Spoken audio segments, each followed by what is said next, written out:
Hi friends, आपका मेरे channel पूजा commerce classes में स्वागत है। मैं आपके लिए लेकर आई हूँ कॉमर्स की क्लास।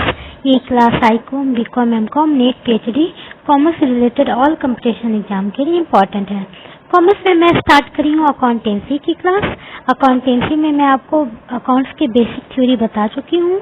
उसके बाद मैं स्टार्ट करी जर्नल एंट्री की क्लास, जिसमें मैं जर्नल की बेसिक थ्योरी आपको बता दी हूँ। उसके बाद हम स्टार्ट किए थे जर्नल एंट्री। जर्नल एंट्री में मैं आपको पहले कुछ एंट्री बता दी हूँ और उसके बाद आज हम उसके बाद वाली एंट्री देखेंगे, उससे नेक्स्ट एंट्री। तो आइए हम अपने टॉपिक को स्टार्ट करते हैं। अगर आप उस वीडियो को नहीं देखे हो तो आप जाकर देख सकते हो, मैं उसका लिंक डिस्क्रिप्शन बॉक्स में दे दूंगी। क्वेश्चन नंबर 16 तक हम लोगों का हुआ था, आज हम देखेंगे 17। ठीक है। Started business with cash.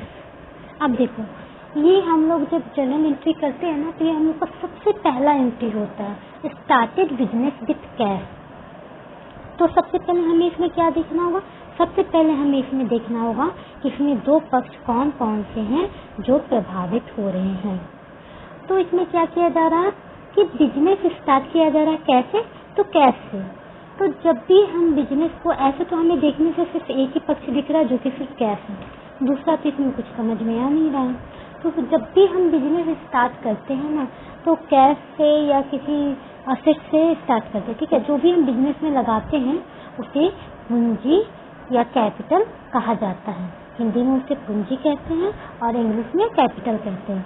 चाहे हम कैश से बिजनेस स्टार्ट करें, चाहे गुड्स से स्टार्ट करें। जैसे हमने मान लो बिजनेस स्टार्ट करने के लिए कुछ कैश लगा दिए, कुछ प्लांट मशीनरी लगा दिए, कुछ गुड्स लगा दिए, जो भी चीजें हमने लगाया है वो हमारी पूंजी हुई। ठीक है।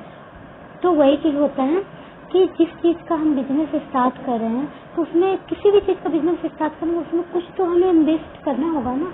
तो यहाँ पे कैश से बिजनेस स्टार्ट किया गया। तो कैश क्या, हम उसमें पूंजी लगा रहे हैं ना, कैपिटल हुआ ना। तो दूसरा क्या निकल गया हमारा? कैपिटल। पहला कैश, दूसरा कैपिटल। पहला हमारा निकल गया कैश और दूसरा निकल गया कैपिटल। ठीक है। अब हम देखेंगे ये कौन सा अकाउंट होते हैं। तो कैश जो है, कैश हमारे लिए संपत्ति है ना, असेट्स है ना। तो कैश हो क्या होगा? ये होगा रियल अकाउंट। और कैपिटल जो है, कैपिटल पर्सनल अकाउंट में आता है। ये मैं आपको पहले बताई हूँ थ्योरी वाले क्लास में।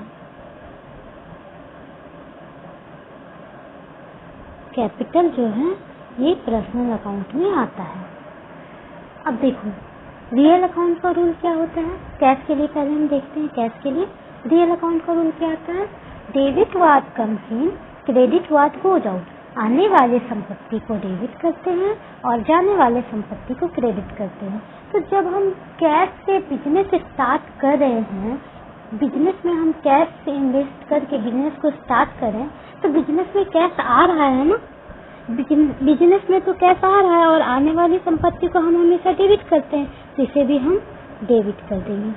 अब देखो, जब एक निकल जाता है ना हमारा, कि एक डेबिट निकल गया, तो ऑलरेडी दूसरा जो है वो क्रेडिट ही होता है। बट फिर भी आप समझ लो, कैपिटल।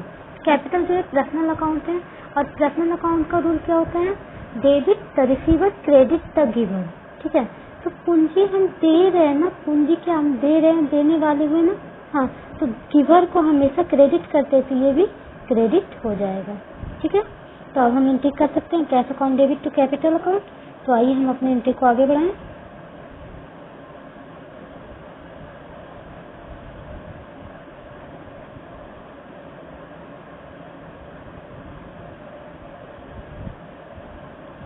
कैश अकाउंट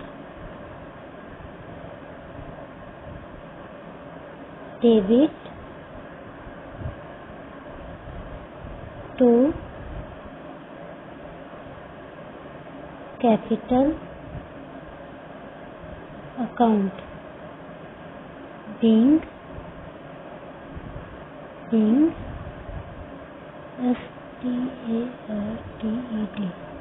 started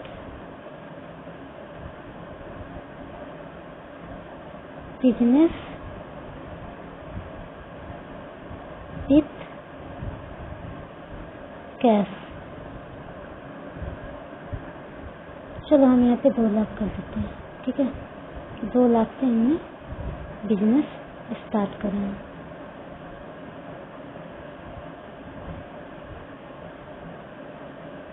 तो ये हो गया हमारा आज का पहला एंट्री। अब हम आते हैं अपने नेक्स्ट एंट्री में।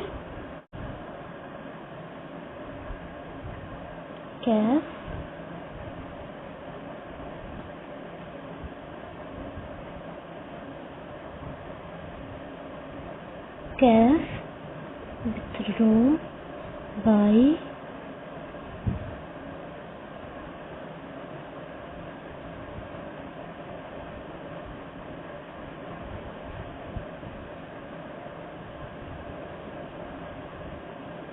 proprietor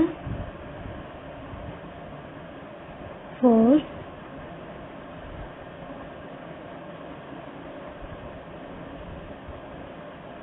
personal use और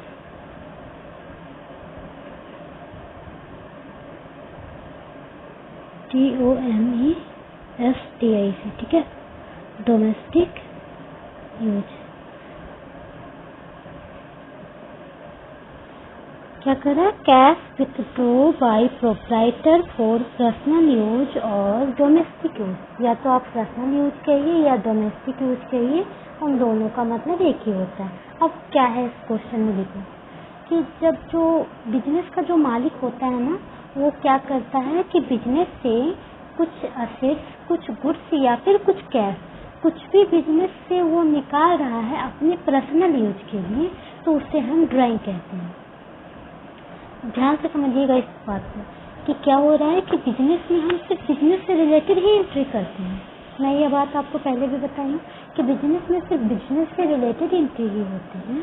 बट यहाँ पर क्या हो रहा है कि जो बिजनेस का मालिक है वो बिजनेस से कैश तो निकाल रहा है, यहाँ पे वो कैश निकाल रहा है, चाहे कैश की जगह आपके पास गुड्स असेट्स कुछ भी हो सकता है, बट यहाँ वो कैश निकाल रहा है। तो कैश निकाल तो रहा है बिजनेस से ही, बिजनेस से तो कैश घटेगा, तो इसलिए हम बिजनेस में तो इसका एंट्री करेंगे। लेकिन हाँ, वो निकाल क्यों रहा है? वो बिजनेस के लिए नहीं निकाल रहा, वो अपने पर्सनल यूज के लिए, अपने घरेलू यूज के लिए निकाल रहा है, ठीक है। तो वही चीज़ है यहाँ पे, जो वो क्या कर रहा है अपने पर्सनल यूज के लिए, अपने व्यक्तिगत प्रयोग के लिए, अपने घरेलू प्रयोग के लिए यहाँ बिजनेस से वो कैश निकाल रहा है, उसका एंट्री हम करेंगे। पहले आइए, पहले मैं आपको 2-3 वर्ड्स के मीनिंग बता देती हूँ हिंदी वाले, जो कि आपको डाउट ना हो, ठीक है। देखो,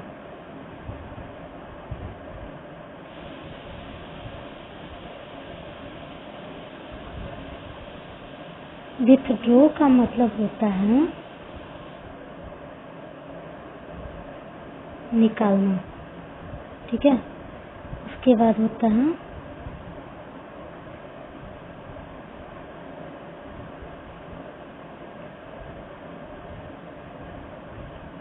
प्रोप्राइटर का मतलब होता है मालिक, ठीक है।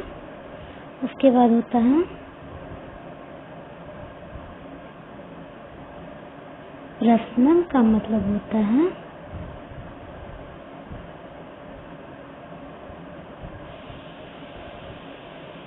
व्यक्तिगत,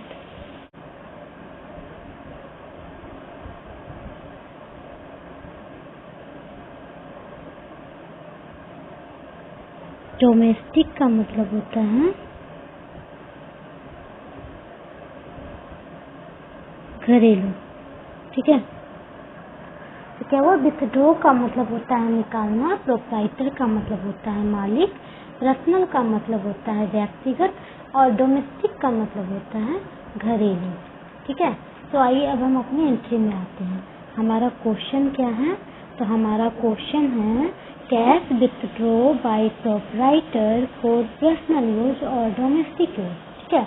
तो क्या कर रहा है? बिजनेस का जो मालिक है वो अपने व्यक्तिगत प्रयोग के लिए क्या कर रहा है? तो बिजनेस से कैश निकाल रहा है। तो इसमें 2 पक्ष कौन कौन से आएंगे? पहला तो कैश हो गया, पहला क्या हो गया हमारा? पहला हो गया कैश, और दूसरा इसमें हो जाएगा, वो क्या निकाल रहा है, कैश निकाल रहा है पर्सनल यूज के लिए ना, तो हो जाएगा ड्राइंग। ठीक है, पहला कैश और दूसरा हो जाएगा ड्राइंग। तो आइए हम इसके एंट्री को करते हैं। पहला हो गया कैश, दूसरा हो गया ड्राइंग। ठीक है, कैश तो संपत्ति होता है हमारे लिए, असेट्स होता है, तो इसलिए ये रियल अकाउंट हो जाएगा, रियल अकाउंट हो गया। और ड्राइंग जो है ये पर्सनल अकाउंट में आता है।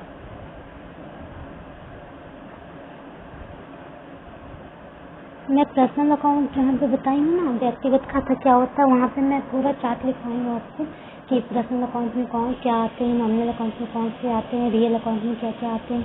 तो अगर आप नहीं देखे हो तो आप उस वीडियो को जाकर जरूर देखें। तो कैश रियल अकाउंट होता है। रियल अकाउंट का गोल्डन रूल क्या होता है, debit what comes in, credit what goes out. आने वाली संपत्ति को डेबिट करते हैं, जाने वाली संपत्ति को क्रेडिट करते हैं। तो जब हम कैश निकाल रहे बिजनेस से, तो बिजनेस से क्या कैश जा रहा है ना, तो ये क्रेडिट हो जाएगा, जाने वाली संपत्ति को हम हमेशा क्रेडिट करते हैं। और एक जब क्रेडिट हो गया तो दूसरा ऑलरेडी डेबिट हो जाएगा। बट फिर भी देखो ड्राइंग क्या है, ड्राइंग पर्सनल अकाउंट होता है। पर्सनल अकाउंट का रूल होता है debit the receiver, credit the giver. Business से निकल रहा क्या ड्राइंग, वो क्या डेबिट होगा ना, वो पानी वाला होगा ना, मालिक क्या है, पानी वाला है ना, तो पानी वाले को हम हमेशा डेबिट करते थे, इसलिए भी ये डेबिट हो गया। तो हमारा एंट्री क्या हो जाएगा, drawing account debit to cash account.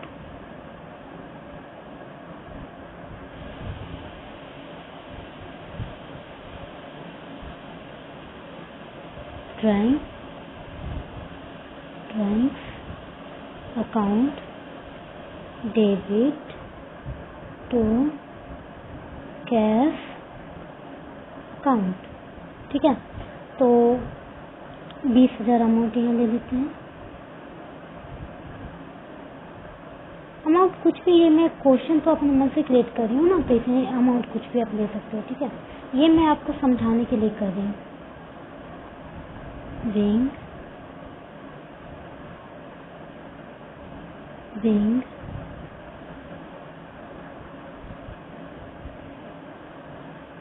Cash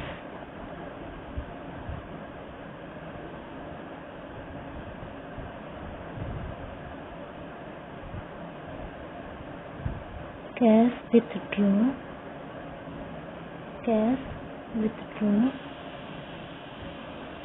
for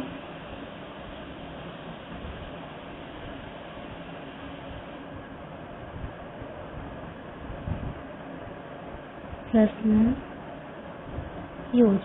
ठीक है, cash withdraw for personal use. एक बात आप ध्यान से समझ लो कि ये जो मैं 2 लाइन बताती हूँ ना, ये जो 2 लाइन मैं बताती हूँ, ये सिर्फ आपके समझने के लिए है। ये 2 लाइन आपको करना नहीं है। ये मैं इसलिए बता रही हूँ कि स्टार्टिंग में ना स्टूडेंट को समझने में बहुत ही प्रॉब्लम होती है, किसी वो डेबिट करे, किसी वो क्रेडिट करे। ये जो प्रोसेस है, इस प्रोसेस को आपको अपने मन में ही करना है। ये जो प्रोसेस है ना, इस प्रोसेस को आपको अपने मन में ही करना है। ये 2 लाइन बस मैं इसलिए बता दे रही हूँ कि स्टार्टिंग में आपका आदत हो जाए कि आप किसे डेबिट करेंगे, किसे क्रेडिट करेंगे, ये आपको पहचानना आ जाए। उसके बाद आपको ये जो प्रोसेस है, ये सारा आपको मन में ही करना है। ठीक है, ये एंट्री में किया नहीं जाता है। एंट्री आपका डायरेक्ट क्वेश्चन लिखा हुआ रहेगा, और क्वेश्चन के बाद आपको फिर डायरेक्ट ये वाली जो एंट्री है, आपको डायरेक्ट ये वाली एंट्री करनी है। ठीक है, ये जो एंट्री है ना, डायरेक्ट आपको ये वाली एंट्री करनी है क्वेश्चन के बाद। जितने भी मैं क्वेश्चन बताई हूँ बस आपके समझने के लिए ये चीज़ की है। चलो ठीक है, अब हम आगे आते हैं अपने नेक्स्ट क्वेश्चन में। तो नेक्स्ट क्वेश्चन डेप्रिसिएशन से रिलेटेड है, तो इसलिए पहले आप ये समझ लो कि डेप्रिसिएशन होता क्या है। डेप्रिसिएशन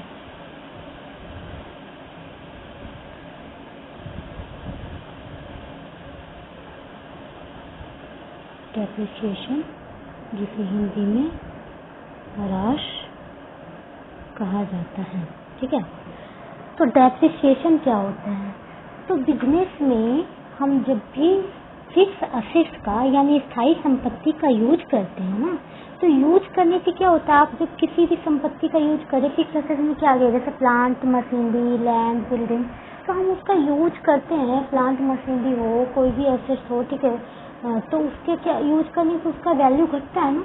आज मान लो कि हमने कोई कार खरीदा है, कार खरीदा 8 लाख रुपए में, तो क्या आप 6 महीने बाद या 1 साल के बाद उसे आप चाहोगे कि उस कार को आप बेच दो, तो क्या वो 8 लाख रुपए में बिकेगी? नहीं बिकेगी ना, उसकी वैल्यू घट जाती है। क्योंकि उसमें ह्रास हो रहा है, उसका मूल्य घट रहा है, उसका जो वैल्यू है वो घट रहा है, उसे डेप्रिसिएशन कहते हैं।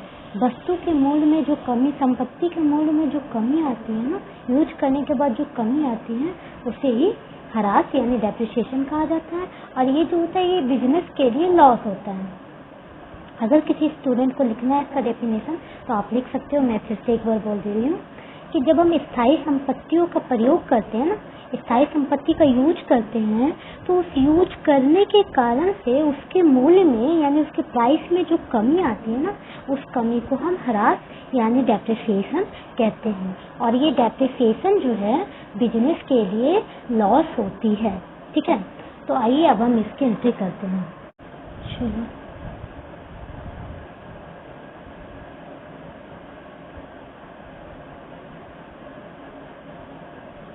depreciation on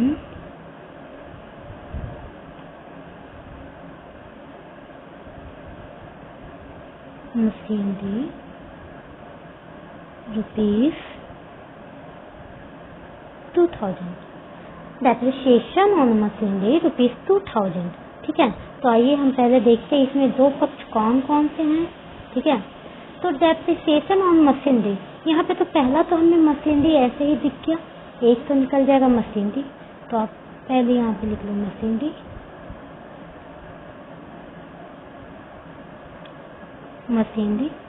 और देखो दूसरा क्या है, यहाँ पे डेप्रिसिएशन हमें दिख रहा है ना, डेप्रिसिएशन यानी असेट्स का, मशीन का जो है वो ह्रास हो रहा है, डेप्रिसिएशन हो रहा है, तो डेप्रिसिएशन हो गया।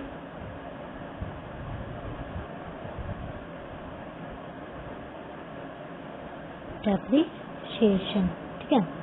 मशीनरी क्या है, हमारे लिए संपत्ति है, असेट्स है, तो इसलिए ये हो जाएगा रियल अकाउंट, ठीक है।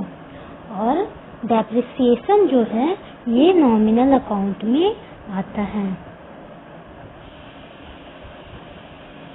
अवास्तविक हानि ये होने के कारण, यूज करने से कोई भी चीज पुराना होता है तो उसकी वैल्यू में तो कमी आएगी, इसलिए नॉमिनल अकाउंट में आता है। ये आप पहले थ्योरी वाले क्लास को आप देख लोगे ना, तो आपको पूरा क्लियर हो जाएगा कि ये क्यों आता है नॉमिनल अकाउंट में। चलो, तो रियल अकाउंट का रूल क्या होता है, debit what comes in, credit what goes out. आने वाली संपत्ति को डेबिट और जाने वाली संपत्ति को क्रेडिट करते हैं। तो मशीनरी क्या है, मशीनरी का वैल्यू घट, आज जब संपत्ति आता है ना तो संपत्ति बढ़ता है, ठीक है, एसेट बढ़ता है, इंक्रीज होता है वो, और जब जाता है ना तो वो डिक्रीज होता है। यहाँ पे भी क्या हो रहा है कि मशीन में क्या डेप्रिसिएशन हो रहा है, उसका वैल्यू घट रहा है, तो वो क्या मशीनरी घट रहा है ना, हमारे पास से कम हो रही है, उसकी जाने वाली संपत्ति को हम हमेशा क्रेडिट करते हैं, ठीक है, तो इसलिए ये जो है क्रेडिट हो जाएगा, ठीक है। और डेप्रिसिएशन नॉमिनल अकाउंट होता है। नॉमिनल अकाउंट का रूल होता है debit all expenses and losses, credit all income and gain. जितने भी खर्च और हानि होते हैं उसे डेबिट करते हैं, और जितने भी लाभ और आय होते हैं उसे हम क्रेडिट करते हैं। तो यहाँ डेप्रिसिएशन क्या है, हमारे लिए हानि है ना, और हानि में ये बताइए ना कि ये बिजनेस के लिए लॉस होता है, हानि होता है, तो जितने भी हानि होते हैं उसे हम डेबिट करते हैं, तो ये भी डेबिट हो जाएगा। तो हमारा एंट्री क्या हो जाएगा, depreciation account debit to machinery account. तो आइए हम अपना एंट्री कर लें।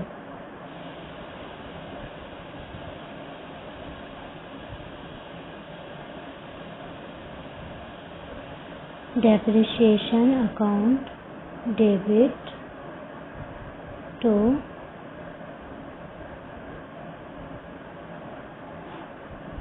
Machinery account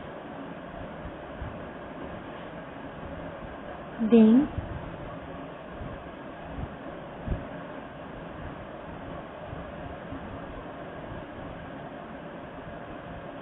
depreciation charge on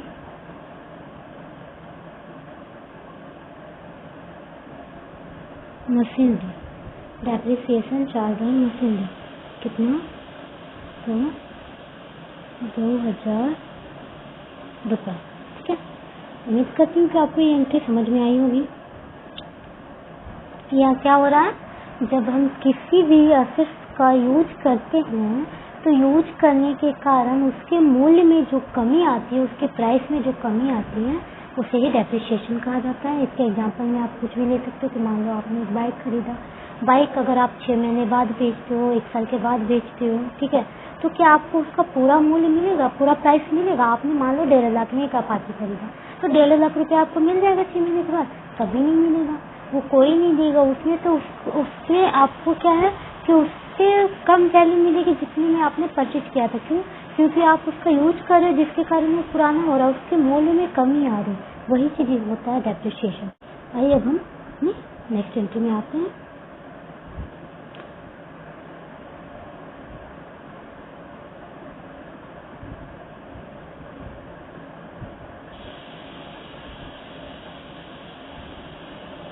interest on loan paid ₹1000। Interest on loan paid ₹1000। अब देखो यहाँ क्या करें, लोन का जो इंटरेस्ट है उसे हम पेड करें। इंटरेस्ट ऑन लोन यानी लोन पर जो इंटरेस्ट है ना, उसे हम पेड करें 1000 रुपये का। तो यहाँ पे क्या क्या निकल जाएगा, तो पहला तो इंटरेस्ट निकल जाएगा और दूसरा कैश निकल जाएगा, क्योंकि जब भी हम कुछ पेड करते हैं तो क्या कैश ही तो पेड करेंगे ना, इंटरेस्ट तो कोई वस्तु है नहीं कि उठा के दे दिए। तो पहला निकल जाएगा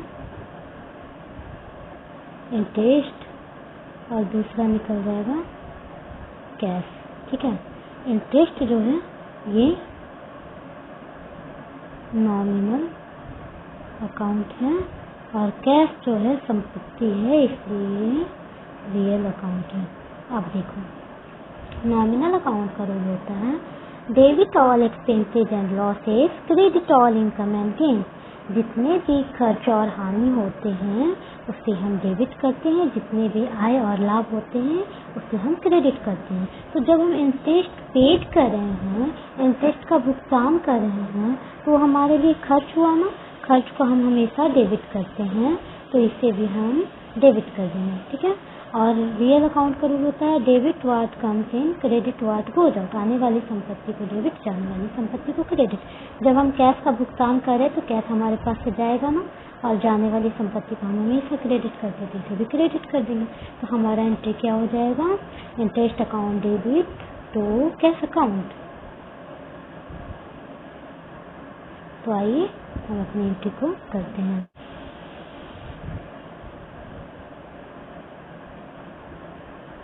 interest account debit to cash account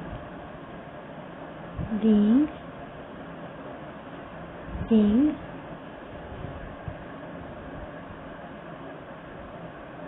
interest on loan paid।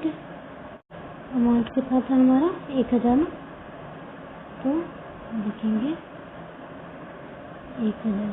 ठीक है, उम्मीद करती हूँ कि आज की एंट्री आपको समझ में आई होगी, और अगर समझ में ना आए तो आप मुझे कमेंट करके बता सकते हो, क्योंकि मुझे लिखने में थोड़ी प्रॉब्लम हो रही है। मैं आपको पहले भी ये चीज़ बता चुकी हूँ कि मुझे स्क्रीन पर लिखने की आदत नहीं है, जिसके कारण से मेरी राइटिंग थोड़ी ख़राब हो रही है। अगर आपको समझ में नहीं आ रहा मेरे राइटिंग के कारण, तो आप मुझे कमेंट करें, मैं इसे आपको कॉपी में लिख कर बता दूँगी। और अगर मेरे चैनल पसंद आए तो प्लीज़ इसे लाइक, शेयर और सब्सक्राइब ज़रूर करें और मेरे इस चैनल को सपोर्ट करें। Thank you friends.